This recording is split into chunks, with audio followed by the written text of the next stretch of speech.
Eu quero cumprimentar todos os irmãos com a graça e com a paz do nosso Senhor e Salvador Jesus Cristo.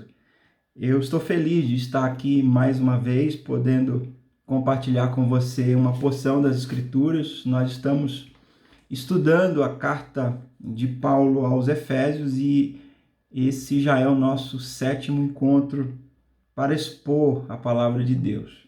Eu quero convidar você a ler nessa noite no capítulo 3, os versos de 1 a 13, para meditarmos naquilo que o apóstolo Paulo está comunicando ao coração dos crentes em Éfeso e também ao nosso coração.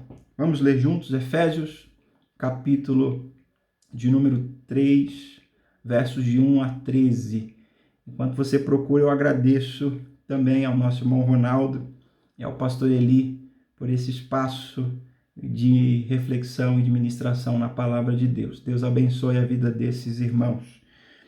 Efésios 3, de 1 a 13. Por essa causa, eu, Paulo, sou prisioneiro de Jesus Cristo por vós, os gentios, se é que tendes ouvido a dispensação da graça de Deus que para convosco me foi dada, como me foi esse mistério manifestado pela revelação, como antes um pouco vos escrevi. Por isso, quando ledes, podeis perceber a minha compreensão do mistério de Cristo, o qual noutros séculos não foi manifestado aos filhos dos homens, como agora tem sido revelado pelo Espírito aos seus santos apóstolos e profetas. A saber que os gentios são corredeiros e de um mesmo corpo, e participantes da promessa em Cristo pelo Evangelho, do qual fui feito ministro pelo dom da graça de Deus, que me foi dado segundo a operação do seu poder. A mim, o mínimo de todos os santos, me foi dada essa graça de anunciar entre os gentios, por meio do Evangelho, as riquezas incompreensíveis de Cristo, e demonstrar a todos qual seja a comunhão do mistério que desde os séculos esteve oculta em Deus, que tudo criou por meio de Jesus Cristo, para que agora, pela Igreja, a multiforme sabedoria de Deus seja conhecida dos principados e potestades nos céus, segundo o eterno propósito que fez em Cristo Jesus, nosso Senhor, no qual temos ousadia e acesso com confiança pela fé nele. Portanto, vos peço que não desfaleçais nas minhas tribulações por vós, que são a vossa glória. Eu convido você a orar nesse instante e pedir que o Senhor ministre sobre o nosso coração a palavra dele. Deus, nosso Pai, nós estamos diante do Senhor nesse momento humildes, prostrados, reconhecendo toda a nossa necessidade do Senhor, reconhecendo a nossa necessidade da tua graça, da tua misericórdia, até mesmo para compreender aquilo que o Senhor quer nos comunicar.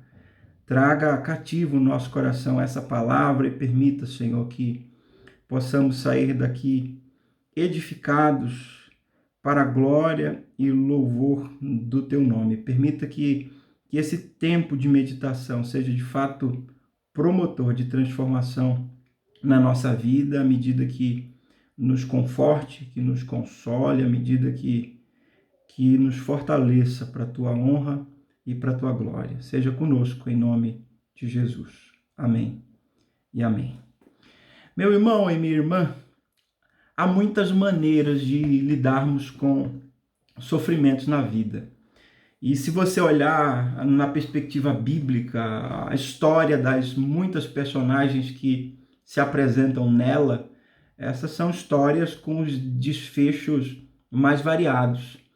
Quando eu falo de sofrimentos, por exemplo, e me vem à mente alguma personagem bíblica, eu penso, por exemplo, em 2 Reis 4, onde há a narrativa de uma mulher que servia a Deus com temor, uma mulher que abençoava a obra de Deus à medida que abençoava o profeta Eliseu. Essa era uma mulher que, apesar de tão próspera e abnegada e tão desejosa de conhecer mais a respeito da vontade de Deus, era uma mulher que não tinha um sonho realizado. Ela não tinha filhos.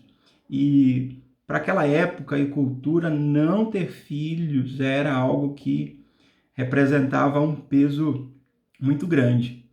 Até que o profeta Eliseu resolve abençoar aquela mulher. Eliseu profetiza na vida dela e um pouco de tempo ela tem um filho. E passa mais um tempo, a narrativa vai dizer que aquela criança adoece e morre. E é muito interessante perceber que mesmo em meio ao sofrimento do sonho que se realizou, mas se frustrou, aquela mulher ela vai até o profeta, mas não diz uma palavra a ninguém, porque todo mundo pergunta para ela como ela está, se vai tudo bem, e a resposta que ela tem em seus lábios é: vai tudo bem. É por isso que eu digo que há muitas formas de lidarmos com sofrimentos.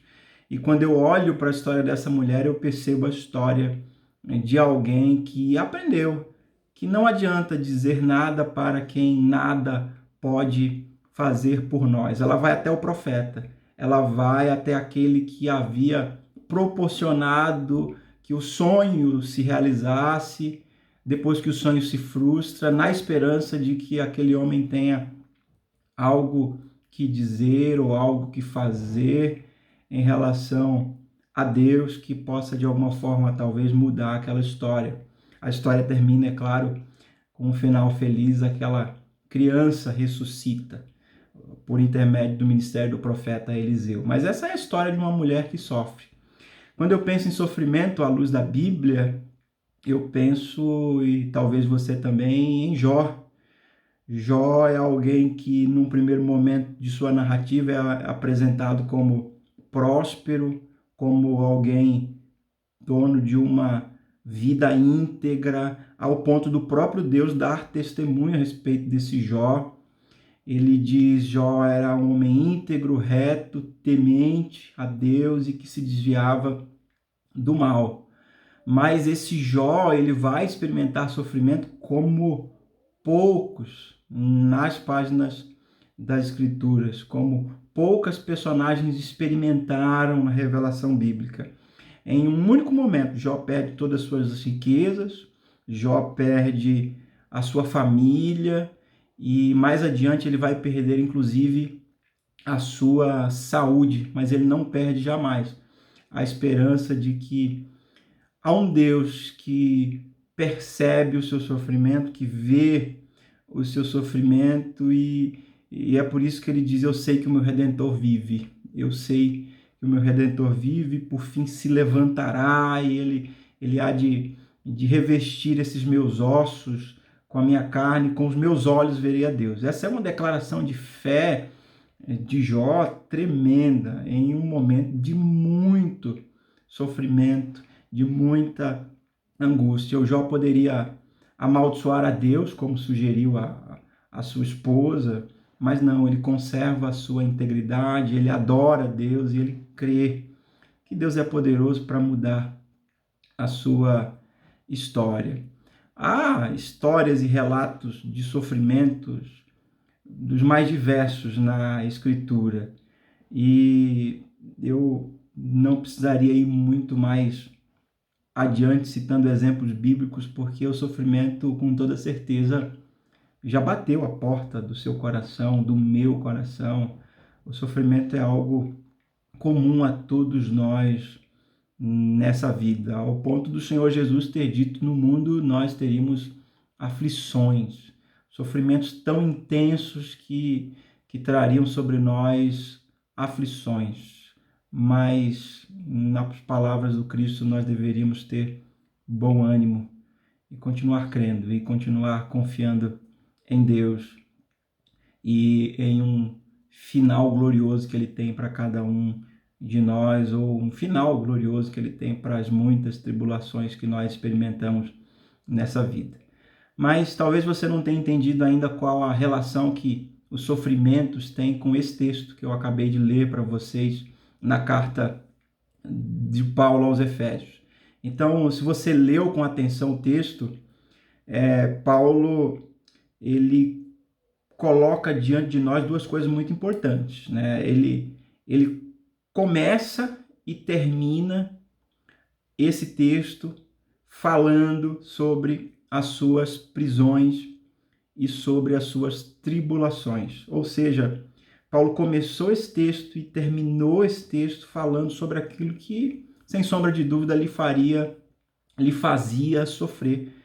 Se não, veja, o verso 1 ele diz: por essa causa eu, Paulo, sou prisioneiro de Jesus Cristo, por amor de vós, os gentios. E no verso 13, o último versículo que eu li com vocês, o texto diz: portanto, vos peço que não desfaleçais nas minhas tribulações por vós, que são a vossa glória.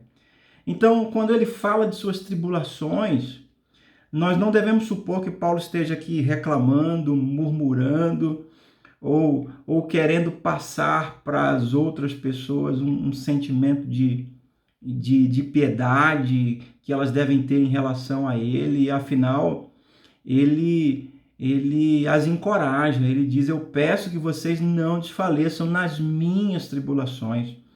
E digo mais, quando ele fala de suas tribulações, a gente não deve supor que ele esteja, né, de alguma forma murmurando. Afinal, ele é prisioneiro de Roma, mas ele enxerga-se como prisioneiro de Jesus Cristo.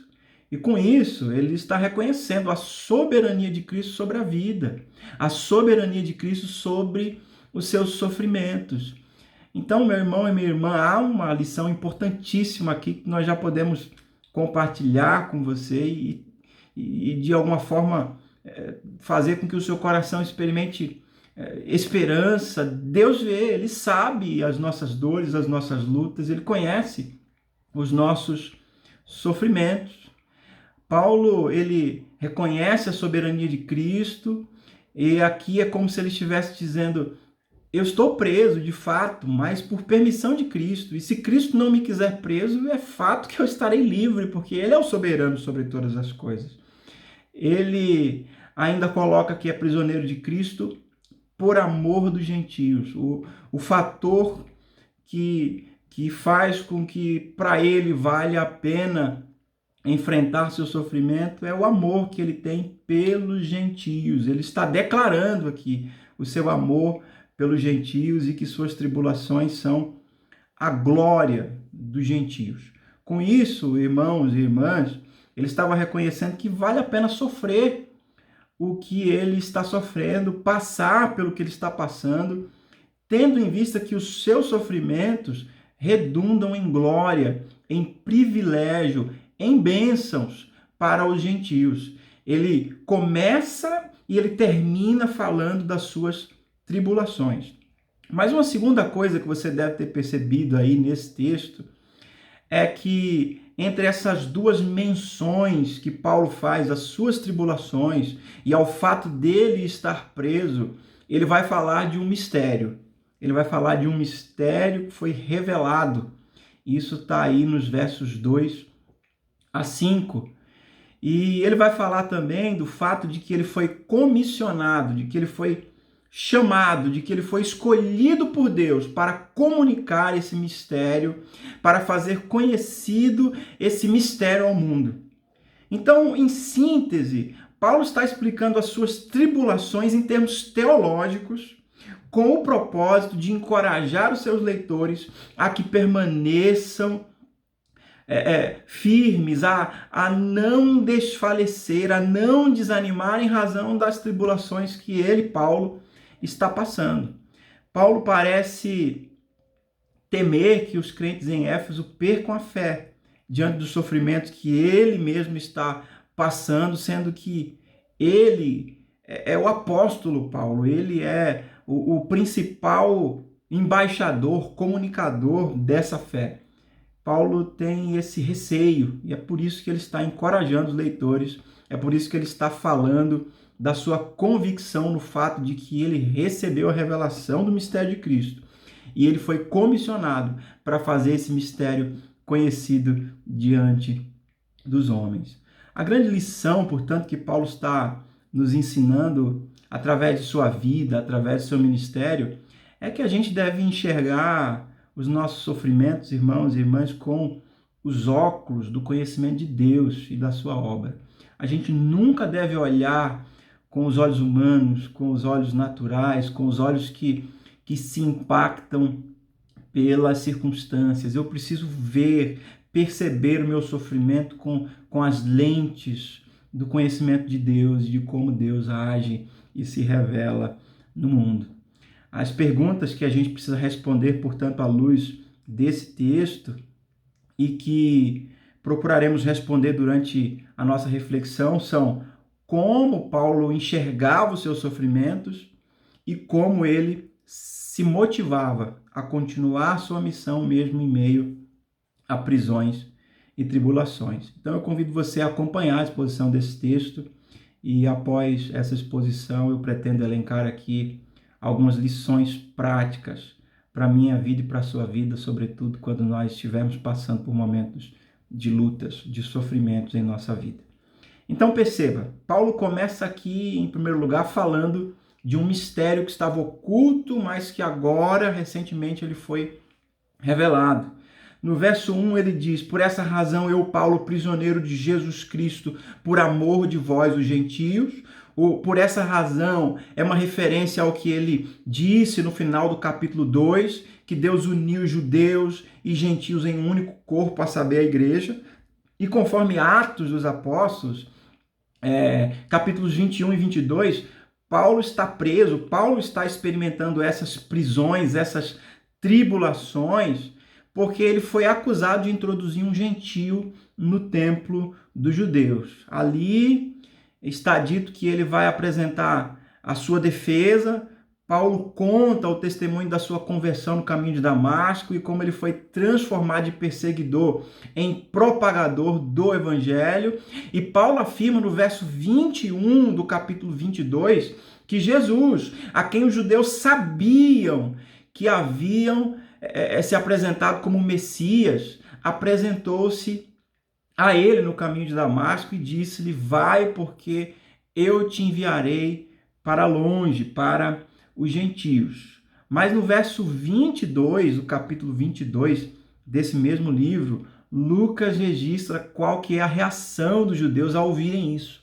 Ao ouvirem essa fala de Paulo de que ele foi enviado para pregar aos gentios.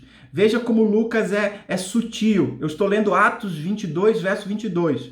Escutaram-no até essa palavra que Paulo afirmou, de que Deus disse a ele: vai, porque eu te enviarei para longe, para os gentios.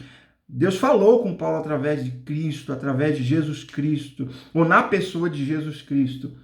E Paulo dá esse testemunho. E quando dá esse testemunho, Lucas registra qualquer reação. Escutaram-no até essa palavra. E levantaram a voz e disseram: tira do mundo semelhante homem, pois não convém que ele viva. E é aí que Paulo é preso, é aí que Paulo é interrogado, debaixo de açoites, debaixo de violência. E qual é o motivo da prisão de Paulo? Anunciar que o plano de Deus não contempla apenas judeus, mas também os gentios. Ele diz: por essa razão, eu, Paulo, sou o prisioneiro de Jesus Cristo. Você consegue perceber, meu irmão e minha irmã, que algumas pessoas sofreram afrontas terríveis para que o evangelho chegasse até nós hoje? Você consegue perceber como Paulo se inseria nessas circunstâncias? O chamado que Deus tinha para com ele era muito maior do que a reflexão nos sofrimentos que ele tinha que experimentar por causa desse chamado. Paulo acrescenta aí: por amor aos gentios, na sua fala. Eu, Paulo, prisioneiro de Cristo, por amor aos gentios. E ele vai dizer, se é que ouvistes a dispensação da graça de Deus que me foi dada para convosco. Em outras palavras, ele está dizendo assim: eu sofro que sofro por amor de vós. Se é que vocês estão dando atenção ao fato de que eu fui feito dispenseiro, mordomo da graça de Deus, para que eu pudesse compartilhar com vocês. E aí Paulo vai falar sobre essa graça, sobre essa graça, que Paulo chama também de mistério, ele vai dizer 4 coisas no verso de número 3 a 5. Ele diz que esse mistério lhe foi manifestado por revelação, e nós sabemos, Jesus Cristo revelou-se a esse Paulo enquanto ele ainda era Saulo, enquanto ele ainda era perseguidor. Uma segunda coisa que ele diz, que ele já havia escrito a respeito desse mistério na mesma carta, verso 3, a parte B, e de fato ele fez isso lá no capítulo 1, no capítulo 1 e no capítulo 2, quando ele apresenta a obra do Pai, do Filho, do Espírito Santo, constituindo a igreja, e quando ele fala da união de judeus e de gentios em um único corpo, que é a igreja, ele está falando disso, ele está falando a respeito desse mistério, esse é o mistério. Ele diz uma terceira coisa, se os leitores relerem, eles vão perceber a compreensão que Paulo tem desse mistério, que é ímpar, que é característica apenas de alguém que teve revelação disso. E a quarta coisa que Paulo diz, ele vai dizer que esse mistério estava oculto aos homens, mas Deus agora revelou aos apóstolos e profetas por intermédio do Espírito Santo. Então, o resumo dessa primeira sessão é: o mistério estava oculto. O mistério é o fato de que Deus se revelou em Cristo e uniu judeus e gentios, mas agora esse mistério foi revelado. Essa é a primeira parte do texto, essa é a primeira grande mensagem que Paulo está passando para nós nesse texto, que, como eu já disse, está no invólucro dos seus sofrimentos e das suas lutas pessoais. Mas vamos à segunda porção desse texto, versículos 6 a 13. Paulo agora vai falar, em segundo lugar, que ele foi comissionado para proclamar esse mistério que estava oculto. Ele foi chamado, ele foi feito mordomo, ele foi feito dispenseiro desse mistério. A posição dos gentios, conforme o mistério é revelada aí no verso 6, o mistério que Deus revelou pelo Espírito Santo aos apóstolos e profetas, pode ser entendido em 3 máximas. Primeiro, os gentios são co-herdeiros, e a palavra aqui é sugcleonomo, co-herdeiros. Os gentios são co-herdeiros e membros de um mesmo corpo. A palavra no grego aqui é sussomo. Os gentios, eles são co-herdeiros, eles são co-membros de um mesmo corpo, eles são co-participantes, que é sumetóchos, da promessa de Cristo. Em seguida, Paulo vai falar da sua posição como dispenseiro desse mistério. Ele fala da posição dos gentios. Eles são co-herdeiros, co-membros, co-participantes. A sua posição é a posição de um dispenseiro desse mistério, de alguém que foi chamado por Deus para transmitir essa mensagem, versos 7 e 8.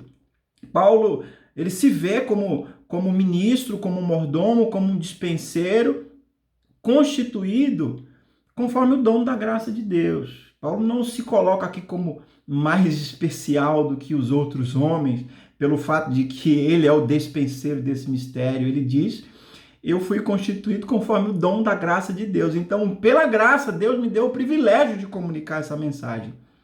Essa graça lhe foi concedida conforme a força ou a operação do poder de Deus. Novamente, aquela mesma expressão que Paulo usou no capítulo 1, referindo-se ao poder que ressuscitou Jesus dentre os mortos e que nos fez ressuscitar com ele.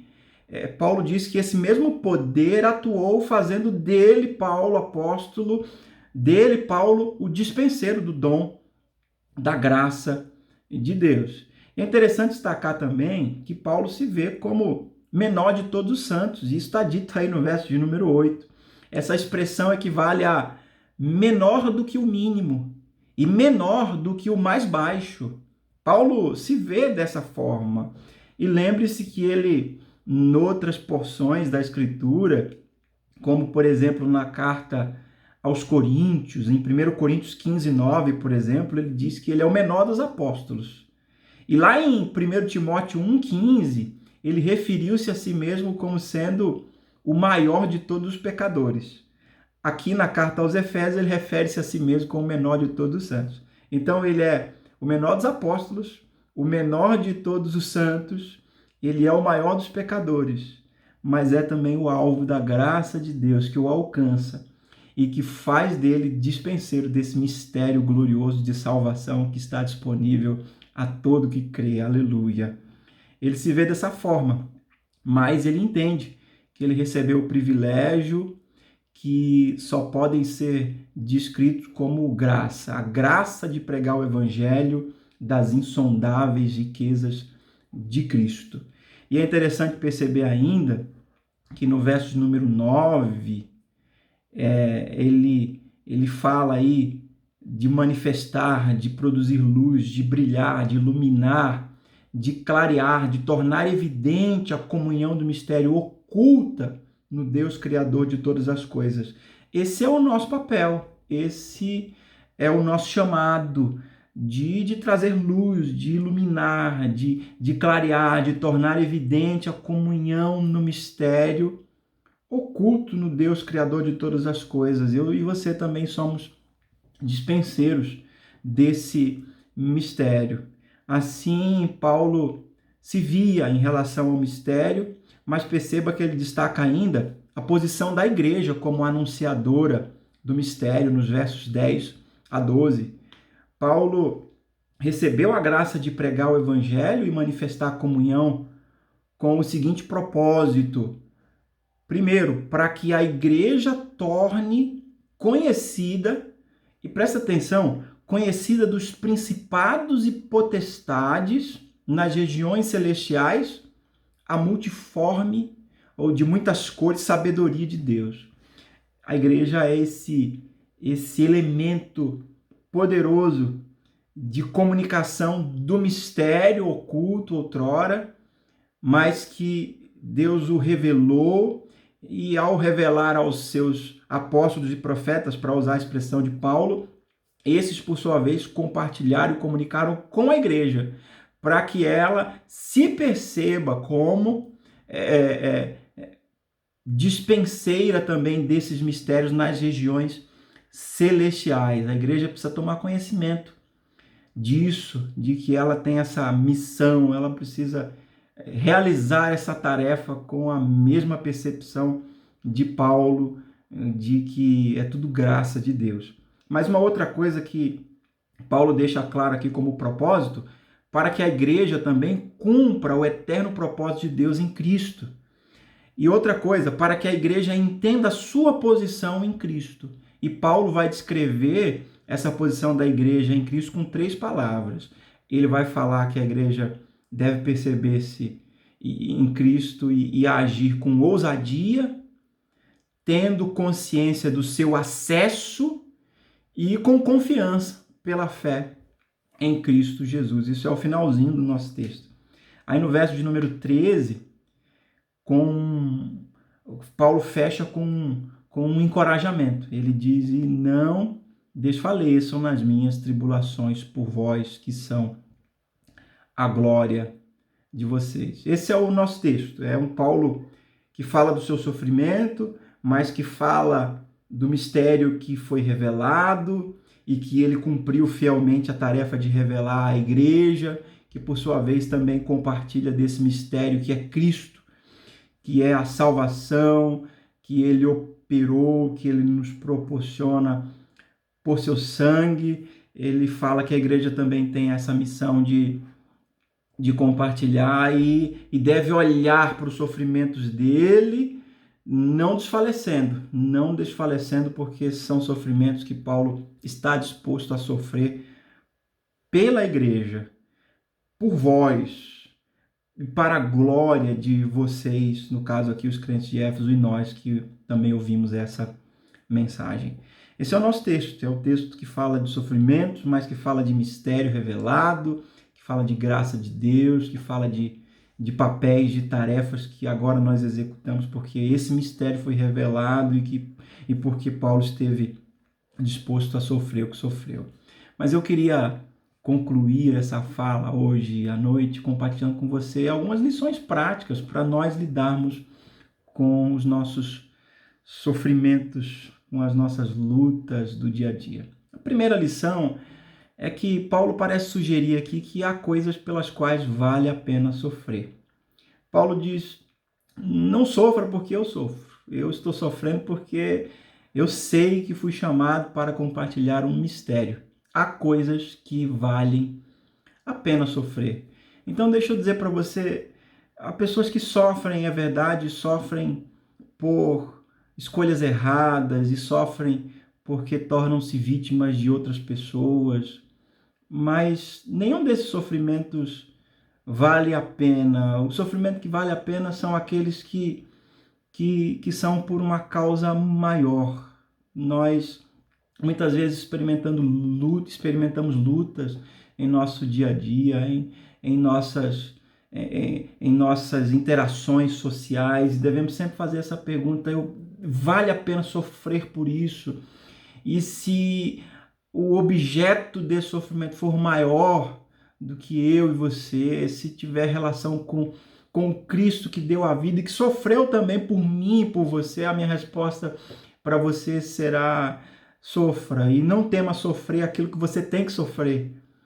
E sofra sabendo que o seu sofrimento não é em vão no Senhor e ele não é desapercebido do Deus que sabe na sua própria carne o que é sofrimento. Uma segunda lição que a gente pode aprender desse texto é que Paulo sugere que é importante que o nosso sofrimento ele seja motivado por amor. O nosso sofrimento precisa ser motivado por amor. É por isso que ele diz assim: eu sou prisioneiro de Cristo por amor de vós, os gentios. O que me motiva a sofrer por vocês, gentios, é o amor que eu tenho em Cristo, o amor de Cristo por mim, o amor que me alcançou, o amor que transbordou da minha vida e que alcança vocês também à medida que manifesto em meu amor, não o meu amor, mas o amor de Cristo. Você consegue perceber isso, meu irmão e minha irmã? Isso vai muito de encontro ao que Paulo fala aos irmãos em Corinto, quando ele escreve no capítulo de número 13, na primeira carta, o famoso texto sobre o amor. Ele diz ainda que eu dei o meu corpo para ser queimado. Se não tiver amor, nada disso tem valor. Então, no reino de Deus, o sofrimento que tem valor é aquele sofrimento que é experimentado por amor e não por obrigação, ou não, e não por sofrimento, por sentimento de que de alguma forma nós seremos reconhecidos aqui nessa terra. Não, o sofrimento que a gente sofre, ele deve ser motivado por amor. Terceira lição, Paulo também sugere que precisamos ver o sofrimento daqueles que fazem a obra de Deus como algo que nos enriquece. Eu não digo que nós devemos promover esse sofrimento para sermos enriquecidos, não é isso. Eu não digo que nós devemos ser a causa dos sofrimentos ou que nós devemos achar normal que aqueles que nos lideram, aqueles que nos pastoreiam, sofram. Não é disso que eu estou falando. Paulo fala aos irmãos em Éfeso dizendo que o sofrimento que ele experimenta, esse sofrimento é a glória dos gentios, enriquece os gentios, é para o bem dos gentios. Então, nós somos chamados a olhar com compaixão para os nossos líderes nesse tempo que pastores estão extremamente desgastados, nesse tempo em que lideranças estão carregando pesos enormes e estão experimentando sofrimento, dores agônicas. Queridos, não é sem razão que nós temos testemunhado muitos pastores tirando a própria vida em tempos de sofrimento silencioso, em tempos de sofrimentos velados que não chegam ao nosso conhecimento. de fato, mas que devem tocar o nosso coração e serem alvo das nossas orações. Nós precisamos orar pelos nossos líderes, nós precisamos orar por aqueles que nos pastoreiam, pedindo a Deus que dê a eles alívio em meio aos sofrimentos, embora essa disposição deles por sofrer seja algo que nos enriquece. Nós devemos olhar para isso, inclusive, como algo que nos abençoa. É a disposição deles de sofrer que faz com que eu continue sendo abençoado pelo ministério desses homens de Deus tão valiosos, tão valorosos. Uma quarta lição, Paulo sugere que nós precisamos aprender a ser encorajadores dos irmãos, mesmo quando nós estivermos passando por momentos de sofrimento, mesmo quando nós estivermos com aquela sensação de que nós é que precisamos ser encorajados. Você parou para perceber, para pensar, para meditar que Paulo é um homem encorajador, mesmo sendo alguém que nós descreveríamos como profundamente necessitado de encorajamento. Ele está na cadeia, ele está preso injustamente, ele está experimentando sofrimentos injustos e ele está lá dizendo: irmãos, não desanimem porque eu estou preso, não desanimem. Ele está passando a seguinte mensagem: eu não desanimei, eu não sou prisioneiro de Roma, eu sou prisioneiro de Cristo, eu estou preso por cordas de amor, por laços de amor desse Cristo, de modo que eu não perco o meu ânimo jamais. E nós vamos ver Paulo pregando o evangelho mesmo nas prisões, mesmo em tribulações. Na carta que ele escreve aos Filipenses, por exemplo, ele coloca ali um currículo de sofrimentos terríveis, de dores atrozes na alma, no coração, na carne, mas ele não desiste jamais, ele não desanima e ele continua animando outras pessoas mesmo em meio aos sofrimentos. Então eu sei que a gente é tentado a esperar que as pessoas nos deem palavras de ânimo, de encorajamento, e eu acho que deve ser assim. Nós devemos ser encorajadores mesmo daqueles que sofrem, mas experimente, meu irmão e minha irmã, abrir a sua boca e encorajar enquanto você supõe que precisa de encorajamento. Experimente encorajar gente que sofre mais do que você, ou que talvez não sofra tanto quanto você, mas também esteja sofrendo.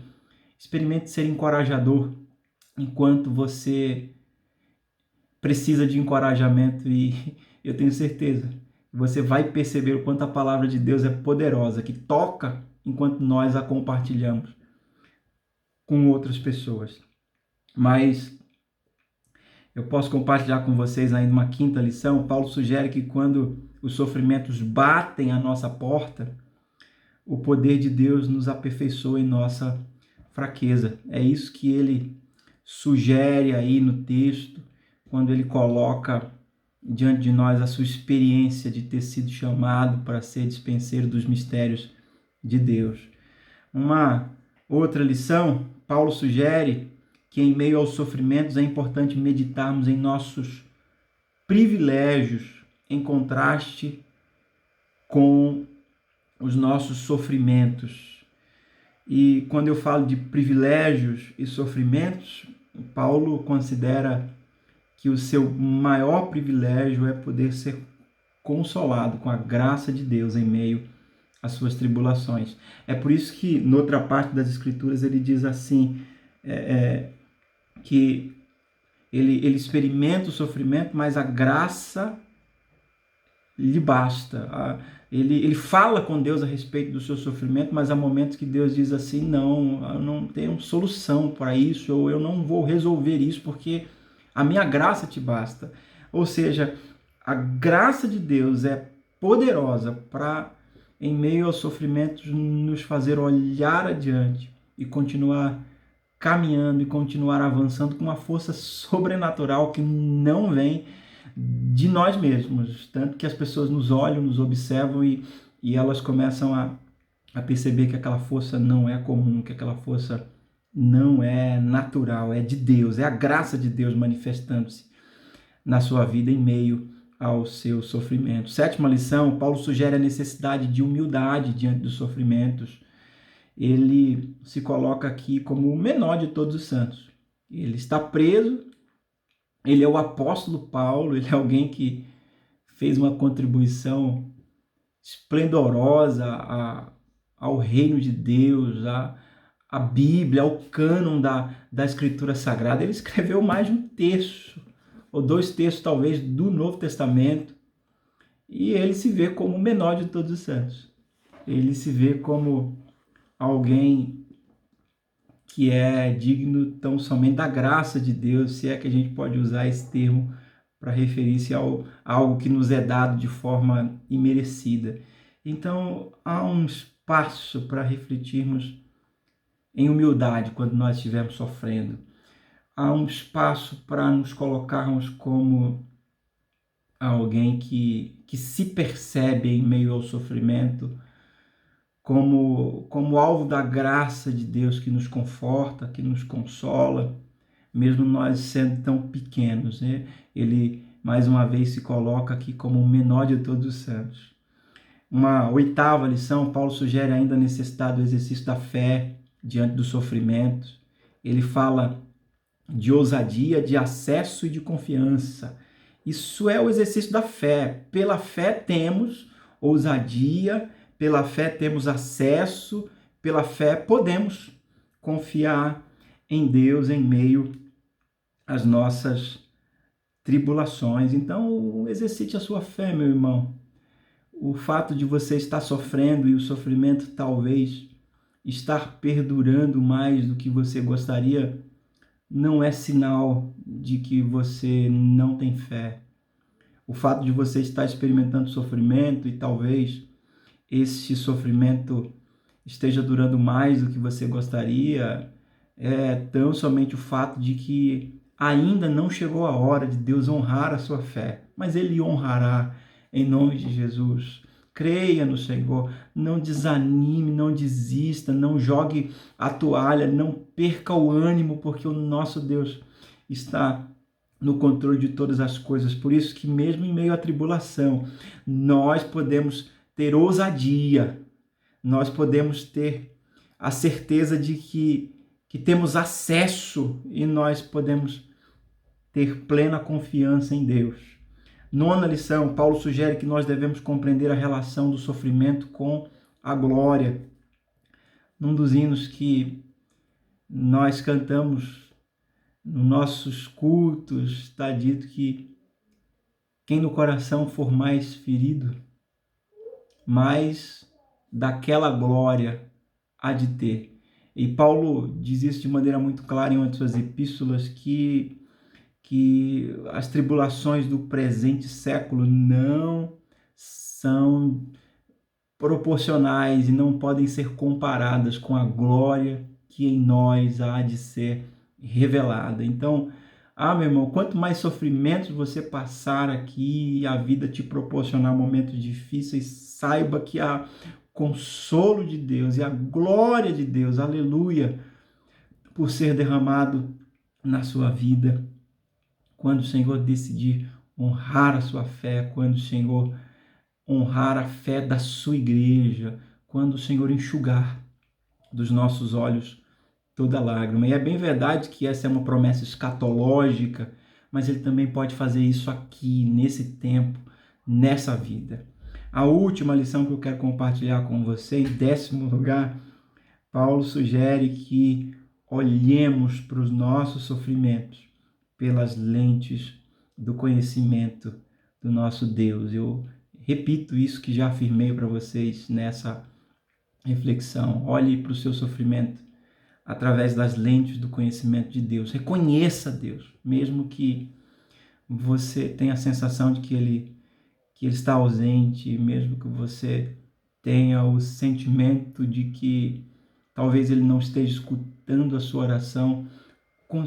Busque em Deus olhar para Ele e conseguir, pela graça de Deus, olhar e perceber Deus por trás do seu sofrimento, no sentido de que o sofrimento tem se colocado ali, tão somente para que a sua fé seja aprovada, para que você perca o seu foco.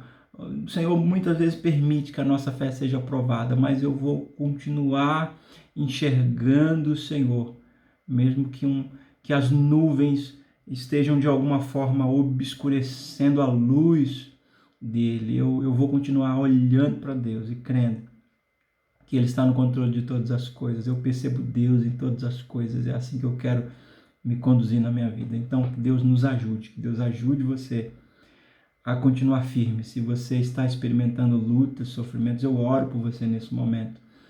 E eu oro pedindo que o Senhor revele-se a você, que Ele demonstre a você que Ele não te abandonou, que Ele não desistiu de você, que Ele continua atento à sua existência e a cada passo da sua caminhada. Que Deus abençoe você, que Deus abençoe a sua casa, em nome de Jesus. Vamos orar mais uma vez. Deus, nosso Pai, eu oro nesse instante por todos aqueles que nos acompanharam até aqui, estão ouvindo essa palavra e meditando nessas verdades tão profundas que o Senhor compartilhou conosco.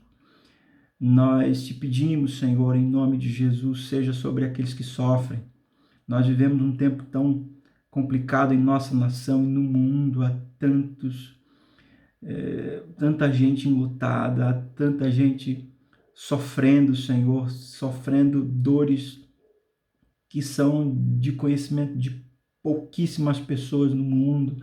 Eu sei, Senhor, que há pessoas que sofrem dores que mais ninguém conhece, mas me conforta, Senhor, o fato de que o Senhor conhece, de que o Senhor sonda o coração, que o Senhor sabe, de que o Senhor é, em Cristo Jesus, o sumo sacerdote que se compadece das nossas fraquezas, porque experimentou na sua própria carne essas fraquezas e as dores que são inerentes à nossa caminhada. Eu oro por essas pessoas.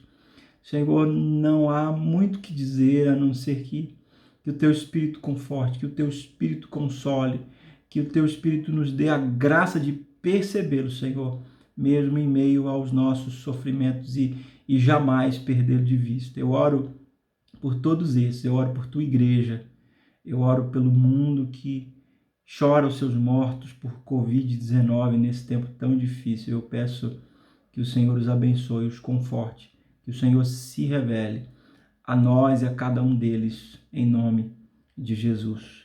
E que o amor de Deus, o nosso Pai, a graça do nosso Senhor e Salvador Jesus Cristo, a comunhão e as doces consolações do Espírito sejam com todos. Que todos digam amém e amém. Deus abençoe.